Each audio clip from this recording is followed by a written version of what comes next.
We'll guide you through how to unpublish your Wix website. If you find this helpful, consider subscribing and liking the video. First, go to the Wix website and log in to your account. Once you're logged in, you'll be directed to your dashboard. Look for the menu on the left side and click on Site and App. In the drop-down menu, select My Sites. You'll see a list of all your sites. Click on the site you want to unpublish. This will take you to the site dashboard for that specific site. Next, on the left-hand side, click on Settings.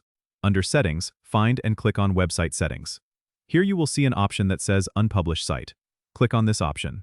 A pop-up window will appear asking you to confirm your decision to unpublish. If you're sure, click Unpublish. Your site will now be unpublished, which means it will no longer be visible to the public. You can always republish it later by following similar steps and selecting Publish Site.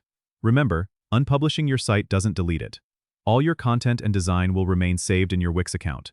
This is handy if you want to make some major changes without having the site live, or if you need to take a break from running the site. Don't forget to subscribe and comment if this helped you out.